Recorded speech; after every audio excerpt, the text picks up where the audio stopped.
दम शुक्राना करें। हर पल का, हर सांस का शुक्राना, जल को, लंगर को भोग लगाने का शुक्राना, अमृत वेला सत्संग बख्शने का शुक्राना, हर दुख का, हर सुख का शुक्राना, लाख लाख शुक्राना। आई हुई संगत का शुक्राना, सेवादारों का शुक्राना, छोटे छोटे बच्चों का शुक्राना। कल का सत्संग ये था शंकर जी कि अपने आप को हम सब ट्रांसफॉर्म करें, यानी कि अपने अंदर से एक नया इंसान को निकालें। जिस तरीके से कल का सूरज ढल गया वो वापस नहीं आ सकता, इसी तरीके से कल के गए हुए दुख, हमारी सारी प्रॉब्लम्स, हमारे सारे रोग, वो सब निकल गए। वो बीते हुए कल के साथ उसको दबा दें, उसको छोड़ दें संगत जी, उसको छोड़ दें, उसको भूल जाएं हम सब। आज से एक नई ज़िंदगी अपनी शुरू करें संगत जी। अपने अंदर से नया इंसान पैदा करें, नया जन्म। जितने भी गिले शिकवे हैं, जितनी भी शिकायतें हैं, जितनी भी नाराज़गियाँ हैं, सब के सब छोड़ दे बीते हुए कल की तरह संगत जी। सब के सब छोड़ दे और नए तरीके से ज़िंदगी शुरू करें। एक स्पिरिचुअल ज़िंदगी, एक भक्ति वाली ज़िंदगी, एक श्रद्धा वाली ज़िंदगी संगत जी। वो हम सब कर सकते हैं संगत। आज एक बड़ा कॉमन सा वर्ड है जो बहुत ही अजीब सा हो गया, जो गुरुजी महाराज जी की मर्ज़ी, जो गुरुजी महाराज जी की मर्ज़ी, जो उनका हुक्म, जो उनका हुक्म, जो उनका हुक्म। ये क्या है संगत जी? हम अपने कर्म सही नहीं कर रहे, फिर कहते हैं जो उनका हुक्म। हमारा बड़े मंदिर जाने के अंदर से इच्छा नहीं हो रही, तड़प नहीं हो रही, जो गुरुजी की मर्ज़ी। सत्संग के लिए उठते नहीं है, जाते नहीं है, जो गुरुजी की मर्ज़ी। अमृत वेले पे उठना नहीं है, जो गुरुजी की मर्ज़ी। ऐसा नहीं होता संगत जी। कौन सा गुरु, कौन सा भगवान कहता है कि तुम मंदिर ना आओ, सत्संग ना आओ, अमृत वेलों पे ना जाओ? सिर्फ हम सब अपनी कन्वीनियंस लेने लग गए हैं संगत। जो हमें सही लगता है हम वो करते हैं, जो हमसे नहीं हो पाता उसमें हम कहते हैं जो गुरुजी की मर्ज़ी। वो सही नहीं है संगत जी। सुबह उठे, एक तड़प होनी चाहिए, वो अपने आप भेजेंगे। बड़े मंदिर जाने की इच्छा, तड़प होनी चाहिए, वो भूख होनी चाहिए, वो अपने आप भेजेंगे। वो अपने आप करेंगे वो संगत जी, अपने आप करेंगे वो। गुरुजी ने हमें सांसें दी हैं, गुरुजी हमें चलाते हैं, गुरुजी हमें रोशनी दिखाते हैं, वो सब कुछ कर रहे हैं। और इन अंत में हमारे कर्मों का फल भी वही देंगे, सब कुछ वही कर रहे हैं। मगर हमें अपने एफर्ट्स को तो नहीं छोड़ना चाहिए ना संगत। हमें अपने कर्मों को नहीं छोड़ना चाहिए। आप सब इस चीज़ को ध्यान रखें संगत कि ट्रांसफॉर्म करें अपने आप को। सारे के सारे जो भी जिस भी प्रॉब्लम में फंसा हुआ है, सबसे पहले सरेंडर के बाद ट्रांसफॉर्म। जब तक ट्रांसफॉर्म नहीं करेंगे, अपने अंदर से एक नया इंसान पैदा नहीं करेंगे, तब तक नया जीवन शुरू नहीं होएगा सर। हम रोज़ एक ही प्रॉब्लम में दुख करते रहते हैं, एक ही प्रॉब्लम के पीछे पड़े रहते हैं, एक ही प्रॉब्लम के पीछे रोग, फाइनेंशियल, पूरा दिन निकल जाता है। ना सत्संग जा पाते हैं, ना बड़े मंदिर, ना सिमरन कर पाते हैं। बस संगत जी, आप सब अपने आप को ट्रांसफॉर्म करें, अपने अंदर से नए इंसान को पैदा करें। आप सबके अंदर शिव है, आप सबके अंदर कृष्ण है, सबके अंदर, बच्चे से लेके बुजुर्ग तक सबके अंदर भगवान है। मगर हमने उस भगवान को दबा रखा है कहीं ना कहीं, प्रॉब्लम्स में, उलझन्स में और कितनी चीज़ों में हम उसको बाहर नहीं निकाल पा रहे हैं।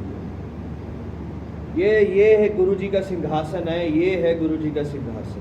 ये समझें, इसको प्योर करें, इसको पॉजिटिव करें, इसको अच्छे से साफ करें, इसके अंदर से मैल निकालें, यानी इसको अंदर से नेगेटिविटी को निकालें।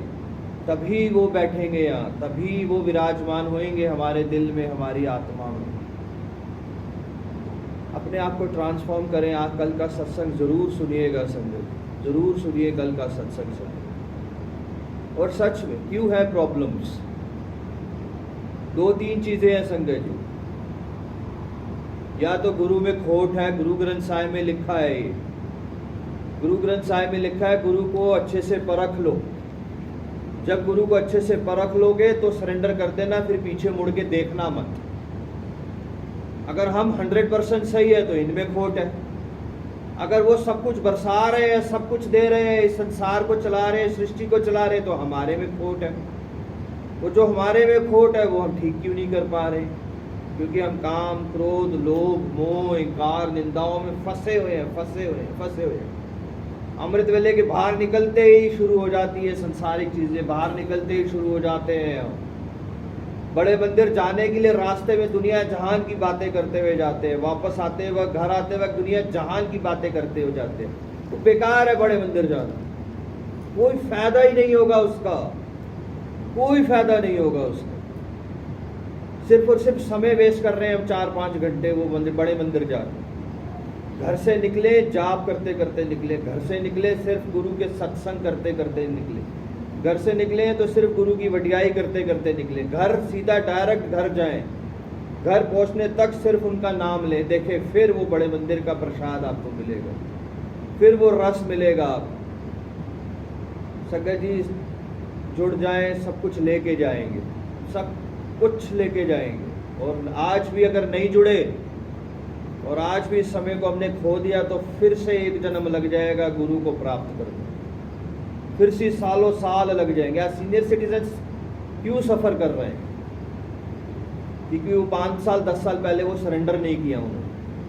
आज 50 साल के लोग क्यों सफ़र कर रहे हैं? क्योंकि उन्होंने 40 साल की उम्र में सरेंडर नहीं किया।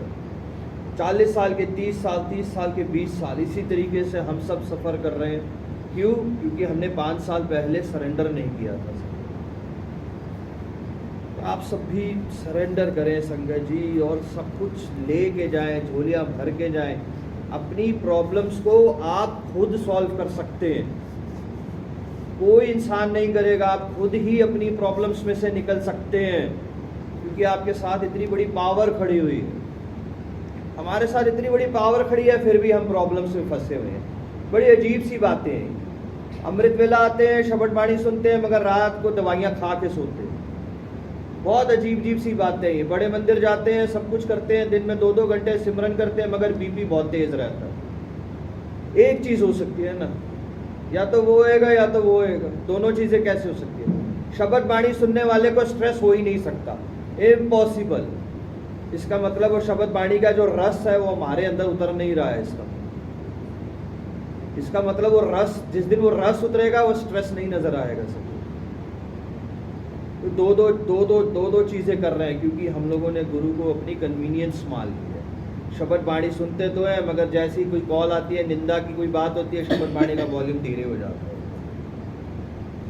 तो संगत जी ये सब समझे, हम सब इन चीज़ों को जितनी श्रद्धा, जितनी भक्ति, जितने उससे आप समझा लेंगे, नाम, शौहरत, धन, दौलत, इज्जत सब कुछ प्राप्त होएगा आप सबको। आप सबके लिए सिर्फ आप ही को मिलेगा, आपका प्रसाद आप ही को मिलेगा, मुझे नहीं मिलेगा आपका प्रसाद। आपकी भक्ति का रस आप ही को मिलेगा, मुझे नहीं मिलेगा, ना ही आपके बच्चों को मिलेगा।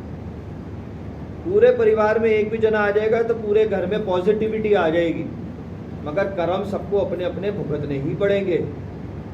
सबको अपने अपने कर्म भुगतने ही पड़ेंगे, चाहे माँ है, चाहे बाप है, चाहे बीवी है, चाहे पति है, चाहे बच्चे, सबको भुगतने पड़ेंगे। आओ संगत जी, आज तो अमृत वेले जगह जगहों पे शुरू होते जा रहे हैं। कहीं भी पहुँचो, कहीं भी पहुँचो, अमृत वेले को संभालो। कोई फर्क नहीं पड़ता कहाँ जा रहे हो, जहाँ आपके मन को शांति मिली है वहाँ पहुँचो, अमृत वेलों को संभालो। मैं तो चाहता हूँ हर सेक्टर्स में, हर गलियों में ये सत्संग अमृत वेलों के शुरू हो जाने चाहिए, ताकि हर संगत अमृत वेले से जुड़ती चली जाए, हर संगत अमृत वेले से जुड़ती चली जाए। अमृत वेले को समझो संगत जी। अगर अभी भी अमृत वेला समझ नहीं आ रहा तो पूछे अमृत वेला होता क्या है। कितने समय से संगत यहाँ आ रही है फिर भी प्रॉब्लम्स में है, क्यों है? मैं उन सब संगत से पर्सनली सवाल पूछता हूँ, क्यों सफ़र कर रहे हैं? आगे से जवाब आप सब देंगे, लेख ऐसे हैं, किस्मत ऐसी है। तो फिर छोड़ दो गुरु को। जब लेखों को रोना है, किस्मतों को रोना है, तो फिर गुरु को छोड़ दो। फिर वो थोड़ी कुछ करेंगे। फिर तो मैं अगर गरीब हूँ तो 50 साल बाद भी शायद गरीब ही रहूँगा। मेरे को आज कैंसर है तो शायद 50 साल बाद भी कैंसर रहेगा। अगर लेख और किस्मत को हम यहाँ बदल नहीं सकते तो बदलेंगे ये, करेंगे ये, मगर अपने कर्म तो हमें करने ही पड़ेंगे ना संगत जी। अपना हिसाब किताब, अपने आप को ट्रांसफॉर्म तो हमें खुद ही करना पड़ेगा। जय गुरु।